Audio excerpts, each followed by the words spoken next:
Right, we are being recorded. So, why was the fall of the Berlin Wall in 1989 so important? So, let's go right back to the start, okay? So, Truman and Stalin clashed over Berlin in 1948 with the Berlin airlift. Both the Soviet Union and the USA had competing visions and political philosophies over Berlin, okay? Now, Berlin itself was divided. Stalin wanted to dominate all of Berlin and Germany. And Truman, quite simply, wasn't going to let that happen. He was going to contain communism. That was his big policy.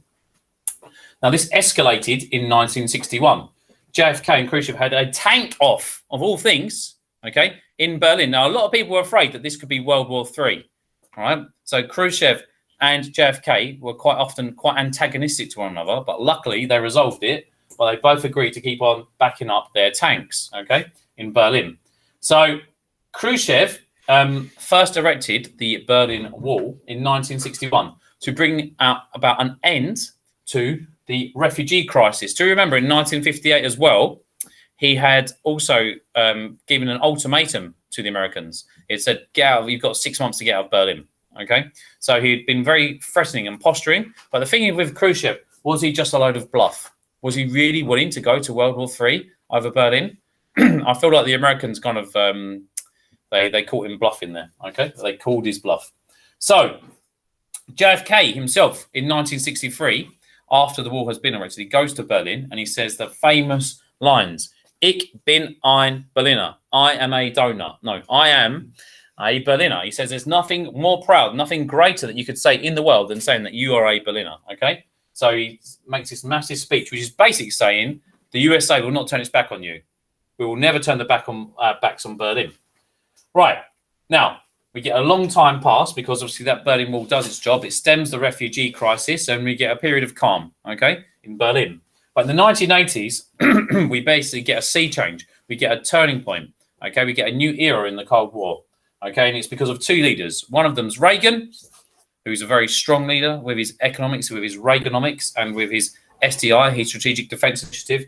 And one of them's a weaker leader, and that is Gorbachev, who starts his new thinking, okay? And he opens a discourse with the West. He seems to be more friendly, more amenable, willing to negotiate, all right?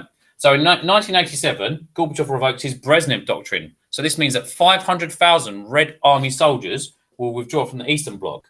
And Poland is the first country to gain independence from a communist regime in 1989 with a government called Solidarity. Now, in the same year, Reagan goes to Berlin and to the Brandenburg Gate and says those famous lines, okay? Senator Gorbachev, tear down this wall, okay? Now, if you think Truman never turned his back on Berlin, JFK never turned his back on Berlin, but they never went to the center of Berlin and made a speech and said, you must tear down this wall, okay?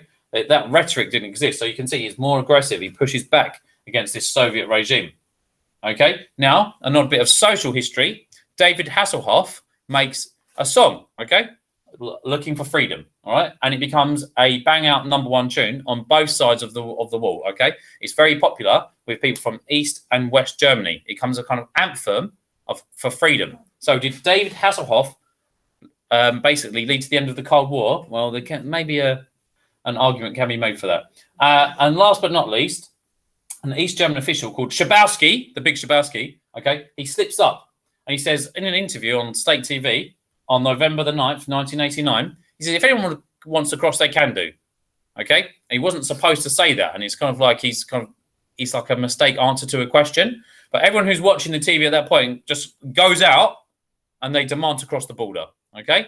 So why was the fall of the Berlin Wall so important? Well, it's almost like the final nail in the coffin for the Soviet regime. By 1991, the USSR falls. Okay? So it's of symbolic worth. It's a place in the Cold War, which has been often argued about. Okay, it's a key part of the geography of the Cold War.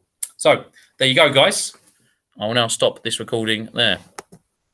All right, stop.